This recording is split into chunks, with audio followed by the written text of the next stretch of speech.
On raconte que lors d'une de ces réunions, Hitler a demandé qu'on lui apporte une poule. Il l'a attrapée fort d'une main pendant qu'il la déplumait avec l'autre. Se débattant de douleur, la poule a voulu fuir, mais elle n'a pas pu car l'étreinte était au-dessus de ses forces. Après avoir complètement déplumé l'infortunée poule, Hitler a ramassé toutes les plumes en disant à ses collaborateurs « Maintenant, regardez bien ce qui va se passer ». Hitler a lâché la poule sur le sol et s'est éloigné d'elle.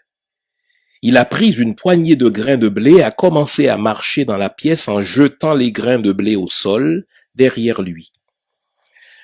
Ses collaborateurs hantés ont vu que la poule, bien qu'effrayée et saignant, suivait avec douleur mais docilement son bourreau pour ramasser quelques miettes qu'Hitler laissait tomber derrière lui en tournant dans la pièce.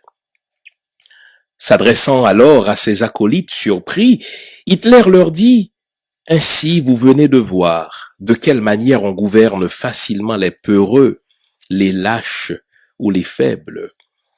Vous avez vu comment la poule m'a suivi malgré la douleur que je lui ai causée. Je lui ai tout pris, les plumes et la dignité, mais elle me suit quand même en quête de remoulage.